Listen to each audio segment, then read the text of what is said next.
You can just answer the hot boys question. Okay, so for the hot boys, when I used to be in the feds and I would see their videos, so I would be happy to see them. And a lot of people like, boy, baby, let me give you a shout out. Ooh. I like, man, ain't woman no shout out. Send me a check out. I can't go to commissary saying, for Facts. real, bro. I should be like, I can't go to commissary saying they gave me a shout out. But this what I tell everybody, bro. And I should have bought the receipts, cause back when I was when I first come through the Fed, when your people send you money, we didn't have the Western Union and the MoneyGram like we got now. Back then, your people used to send you a money order or a check. My very first check was from Slim. I had got like $320. He was like, "Now, bro, he thinking like the state." I said, "Bro, don't never, ever, ever, ever send me that little money." I said, "Man, everything here cost." Da, da. So I went to Birdman, and he had sent me 2,000. And then from that, I get 4,500. The most I had got at one time was 20,000. But what I love and respect about them the most, and I be telling people this, I did 23 years and 10 months. Show me somebody, and I know there are some people, but show me somebody that, not a female, because that's kind of for females, but a male to ride with somebody that long. Like it had got to the point, bro, where they told the accountant, look, because I said to call her, hey, Miss Gordon, cut me a check for 2,500 or 3,500, whatever. She'd be like, she'll cut the check, wait till she talked to Baby or Slim, and then once they agree, she signed off, send it. He said, look, whatever you had, just send it to him. So them dudes had an open book for me. And I tell people, of course, I would love to be with them now or, reap the benefits, but my thing be, as long as they print money, I'm going to get some money. But for the hot boy stuff, I just was happy that, man, that's something I come up with. That's something I gave them, and they repping that, and the world know that, right? So what really let me know that it was affecting a different generation, it was this little young boy had came to the feds, and he was like 25 years old at the time, and it was called Child. So he was in front of me, and he had hot boy tattooed on. I said, and he was from Atlanta. I was like, man, what the world? So and I started seeing other people from different states coming to the Fed with their hot boy tattooed on. I was like, boy, they don't know no one started that. So that was a thing that I felt like, man, this is something that I didn't set trend for, and the people all around the world running with this.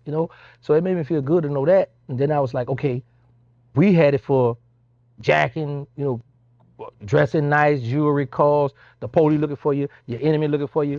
Because it started from we would walk up, you be in a project, somebody shooting dice, you might walk up, and then people like, what's up, what was up? And then people just, all right, but I'm how they just start walking off. Before you know it, people just start leaving, and you the only one there. You're like, man, so that was happening on the regular for us. Me, Sterling, doing the mosquito, in the project. So the girls had gave us that name. Y'all was some hot boys. And then Foo out the Magnolia told me about it. And when me doing Sterling was in the house talking about it, I was like, man, we're gonna be the hot boys. But we were trying to come up with a name. So and it just stuck with us. But you had Skiboo. Shout out to Skiboo.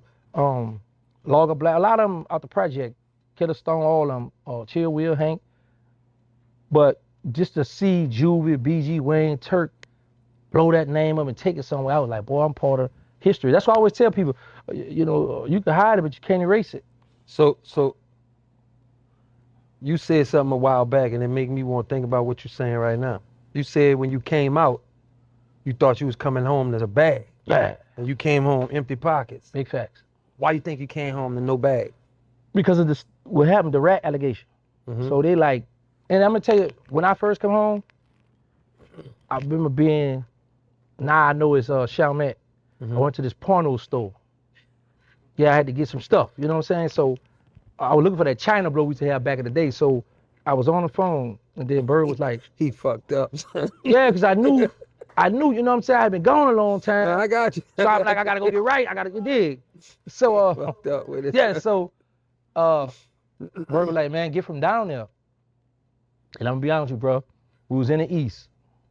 And everywhere we was riding, I would look at calls, I kept jumping and looking. So mama said, baby, calls are gonna go the same way we going.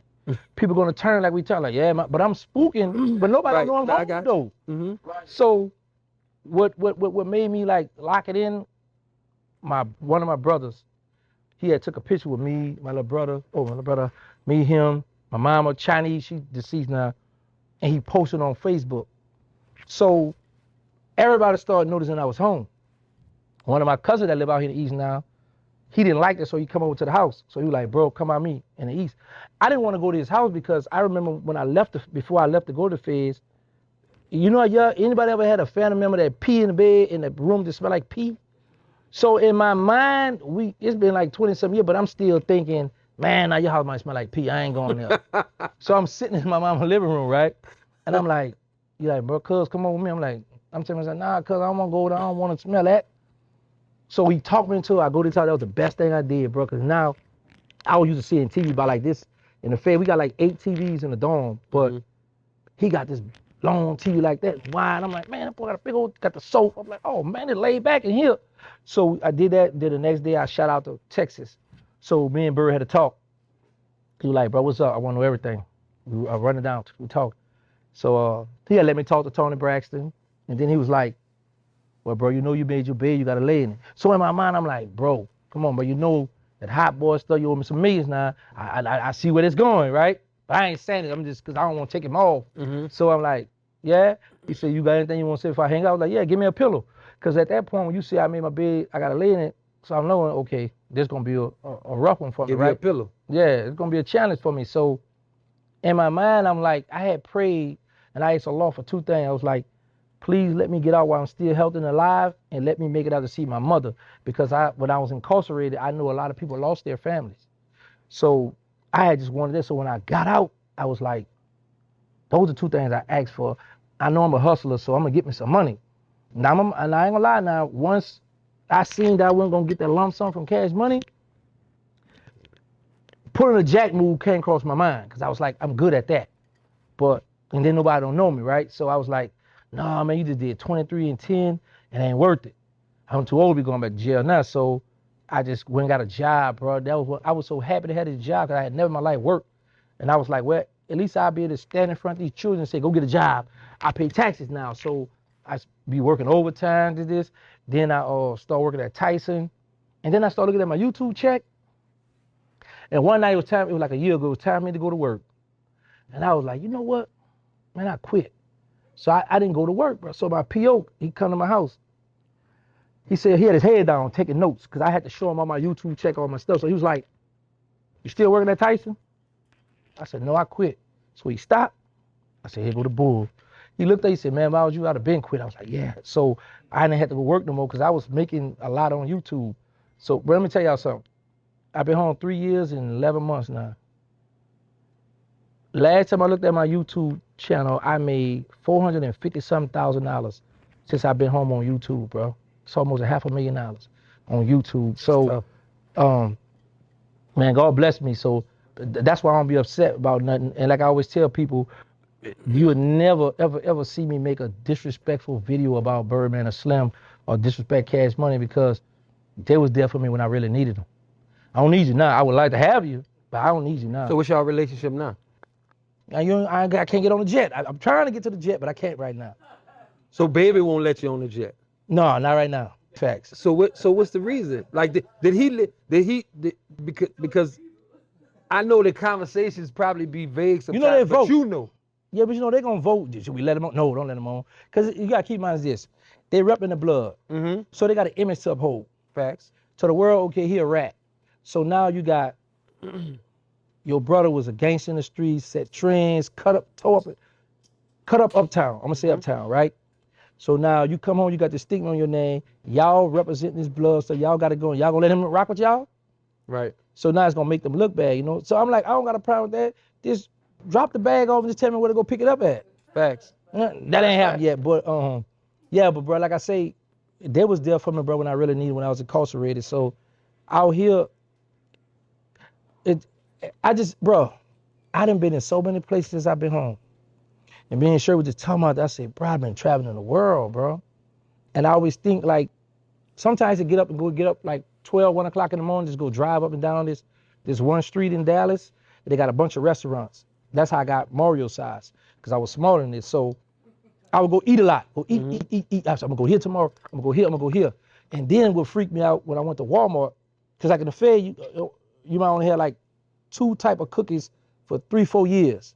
So I go to Walmart, they got M&M cookie, Reese's Pieces cookie. I'm like, man, I took a picture of this stuff, sending it back to the jail. Boy, look what y'all missing, you know? So I started eating a bunch of I'd have been shit, pissed bro. I got that picture. Man, listen, bro.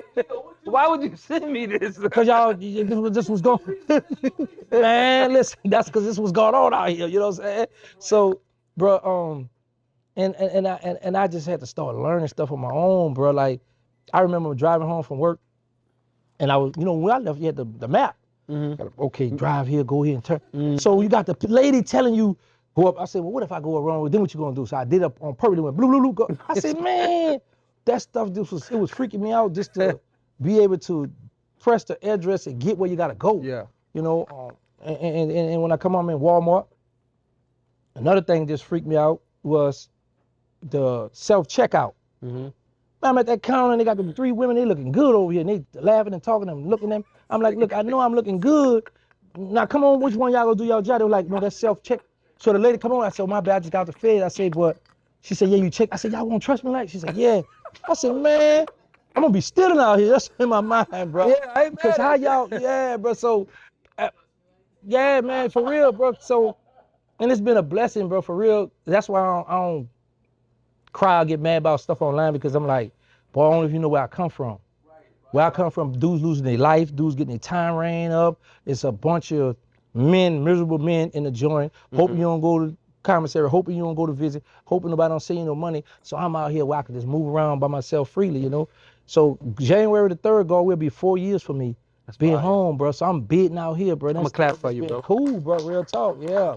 I'm never gonna go What's back the to best prison, part? bro. What's the best part about being out? Cause I know we was talking earlier about the first time I met you. You was just sitting in City Hall. City I Hall, was with right. David, Right. and I was like, this nigga just.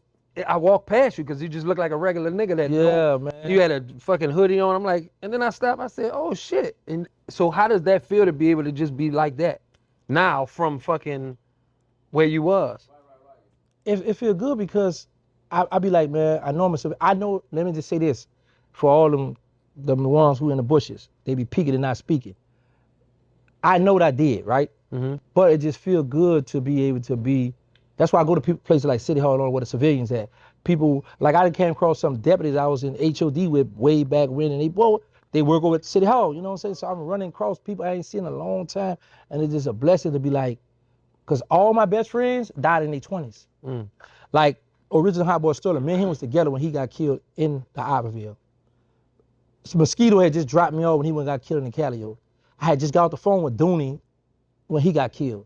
So everybody, I was just right with them, so for me to be here, November the 4th, I turned 51 years old.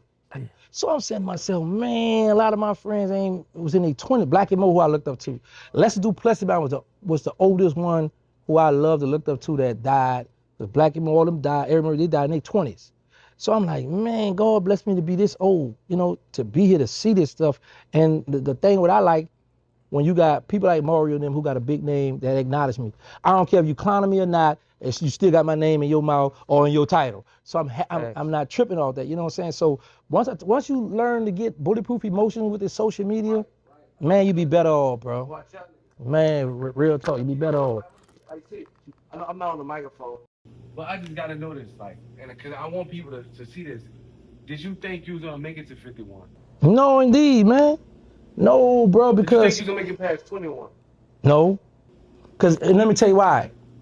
Because when I started beefing with one of the, I'm going to say Uptown, one of the worst projects Uptown, the Callio, it was just me, Hot, and Blabber. 3 of us against about 100 of them.